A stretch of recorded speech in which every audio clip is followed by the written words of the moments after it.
You know, it's weird. It's only been a couple of years, at least I think, since I volunteered to be part of this frickin' experiment. Who would have thought one of those god awful sci fi shows was actually real? But for what they were paying us, I should have figured there was something off about it. I mean, seriously, portal jumping? If I hadn't lived through it, I wouldn't have believed it, but here I am. And now I'm just stuck on this planet till I see another one open. And even if it opens, nothing says I can get to it in time. The kicker is they haven't quite figured out the math on where these things are going to open. And when they do open, I mean, you can run back and forth. Half the times you'll run into somebody, but honestly, I don't care. I just want to get off this rock. When we first landed, there was 50 of us. Now, we're down to just over 30. Spread out pretty much all over this island. From what we can tell, this planet is mostly different islands, but almost completely covered in water. Okay, why the hell not, right? Every biosphere is going to be a little different. Of course, that makes the air extremely thick. Made it a little difficult to breathe at first, but at least it wasn't hard once we actually got to shore that we could deal with things.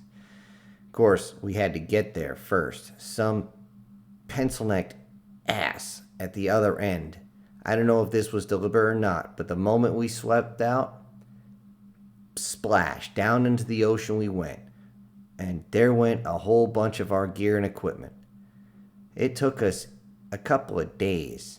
I think it was 3 days in total, though, to get everything we could out of this ocean. Thankfully, we could get a couple of masks, and a few of us that know how to free dive correctly could get most of it out of there. Unfortunately, we lost a few people who didn't know how to swim. Who the hell sends somebody to an alien planet and doesn't know how to swim? Seriously, what is wrong with these people? I'm starting to wonder if we're just a alpha test or something just to see what's up. Anyway, we finally got to the closest island, set up shop, and immediately started having problems. Those with military, or at least current military, just started barking orders, and those of us who are prior military told them to go to hell. Those who were civilians were just kind of lost in the sauce, wanting to do their own thing, because I saw a survival show. Yeah, well, did you ever live it? Most of these folks who actually were in the service had never done any survival training. I'm supposed to listen to this freaking lieutenant who's a governor's kid or some such thing? I don't think so. That's a quick way to end up dead. So we all started scattering across this island, which is pretty big. I don't know how big, but it's definitely big enough to support us all. If I had a wager, I'd say maybe the large island of Hawaii would be a good reference. Maybe, I don't know, maybe a little bigger, maybe a little smaller. It's hard to tell. I've tried pacing it out many times, but it is what it is. We could see off in the distance some boats that keep passing. We try to wave, but the things that are in there don't exactly look human. Not really, anyway. I couldn't figure out what the hell they were. I couldn't really see that far. I didn't have any binoculars, but apparently they had some sort of telescope because they would look at us and immediately bolt in the other direction. If they had oars, they used it. If not, immediately sails went up. So, of course, here we are. I kind of split off on my own. There's no insects or reptiles here that's going to hurt us, at least none that we found so far. And the ocean is just teeming with life.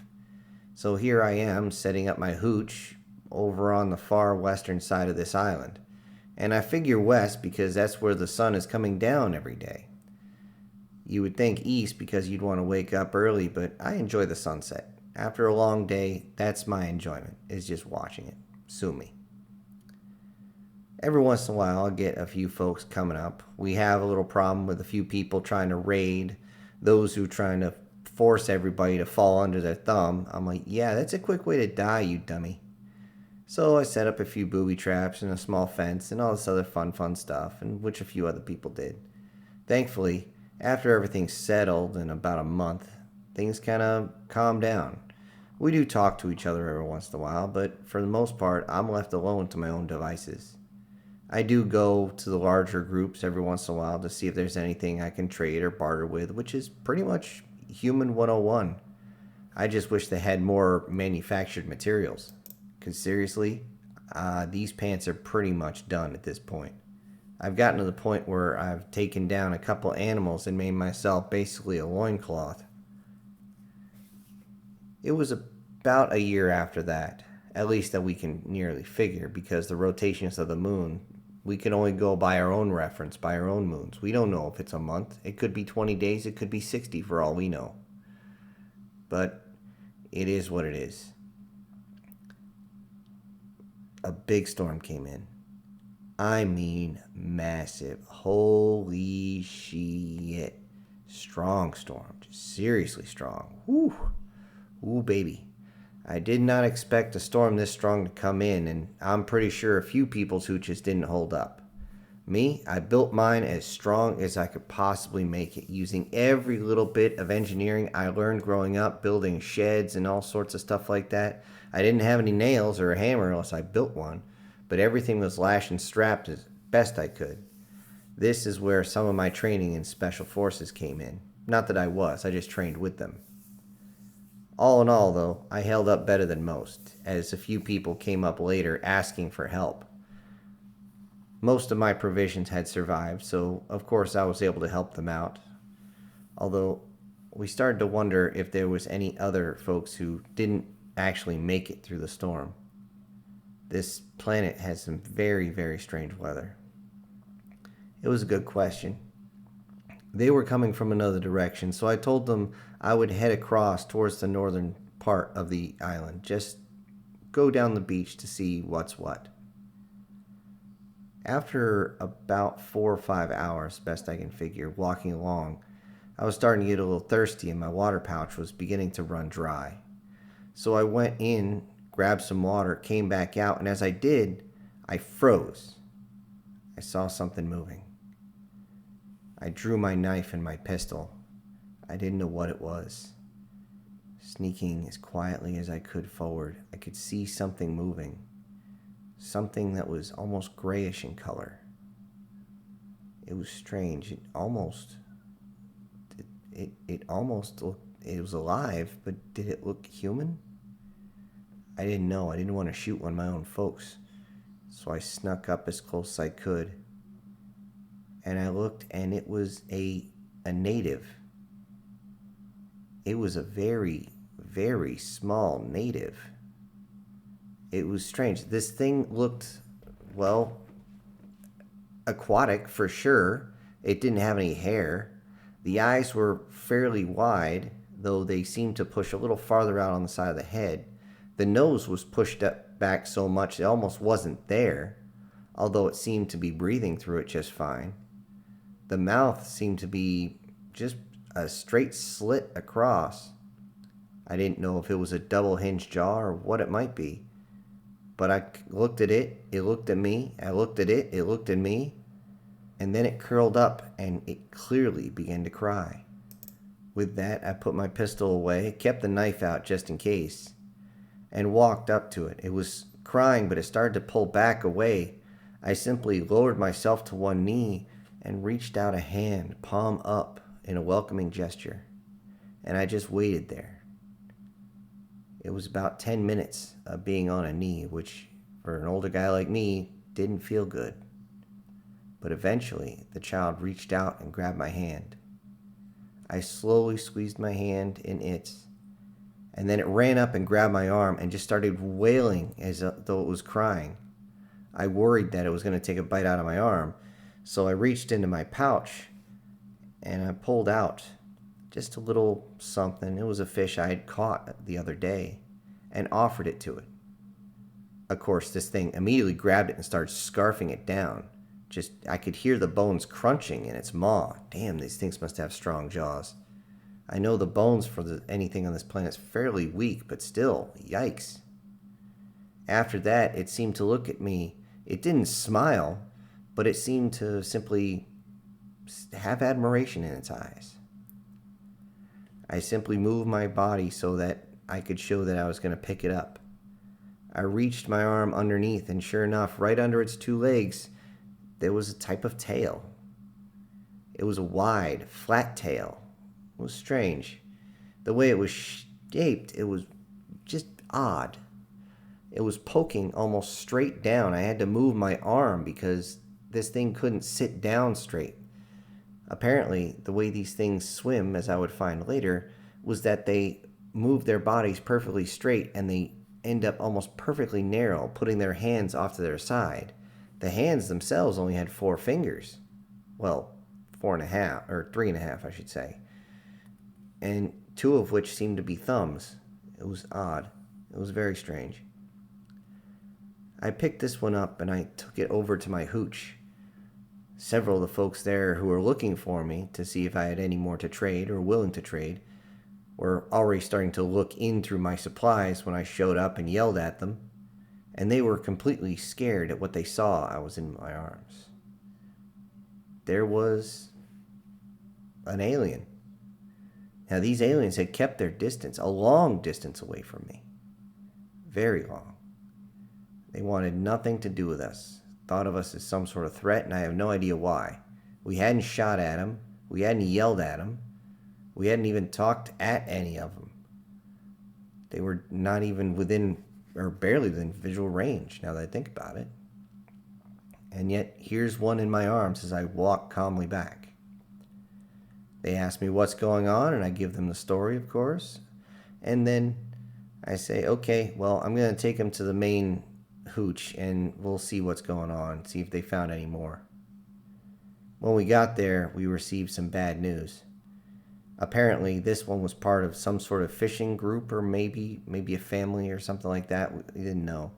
They found at least 2 more bodies, one of which it was halfway eaten on the shoreline, over on the far north side.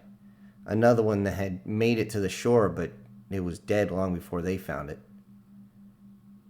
I took their word on that, as I had hoped one of them just didn't shoot one of these things.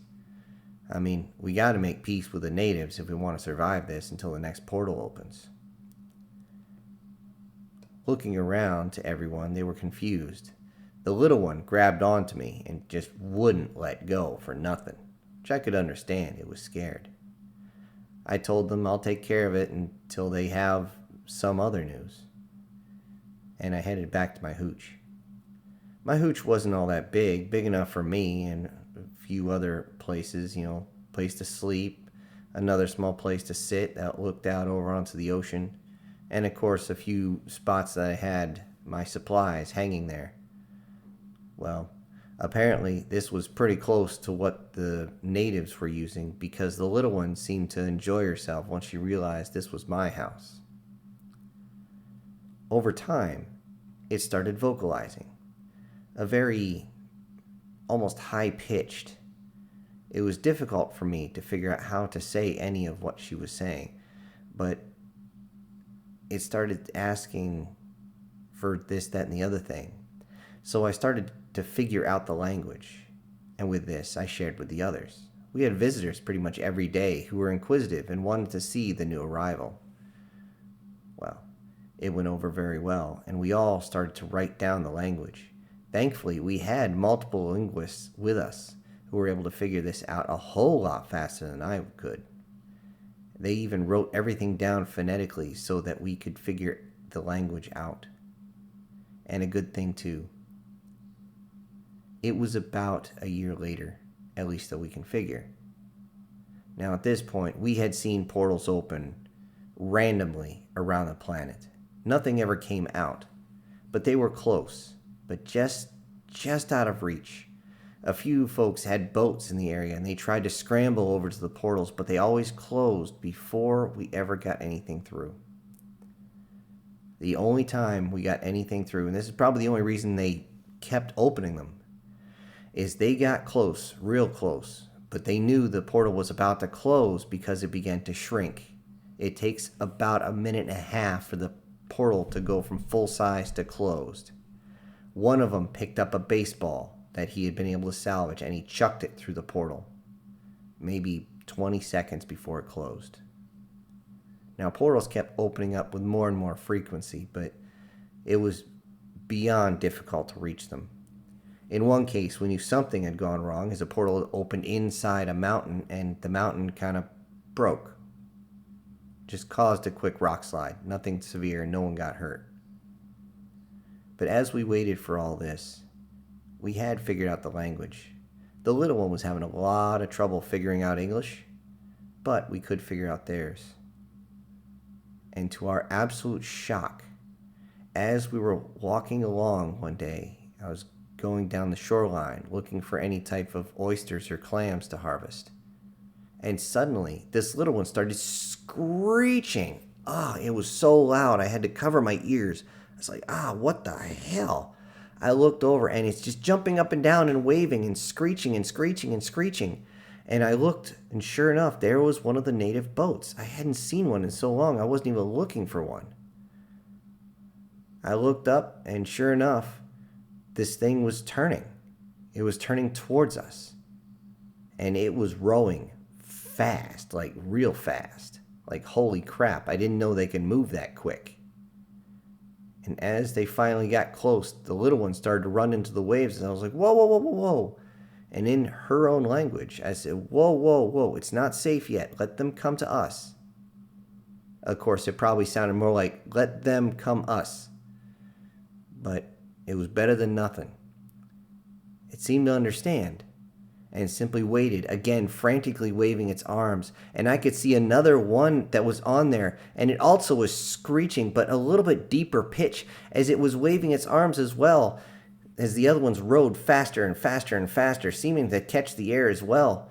And as it just got close, the one that was in the bow of the ship jumped, literally leaped a good 20 feet up in the air and another 30 feet forward. Holy crap, they got strong legs. And landed in the shallow water. The water splashed, ended up hitting me a little bit where I had to guard my eyes a little from the salt water. And ran over to the little one and grabbed it and lifted it up and started giving all sorts of audio.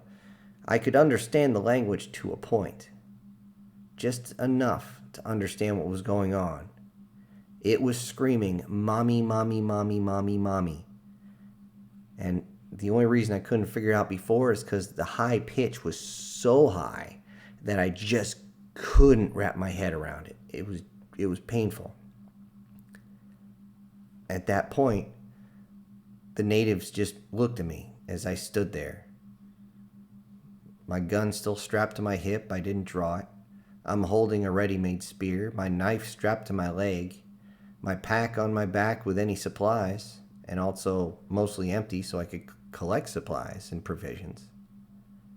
I must have looked extremely alien to them. No pun intended.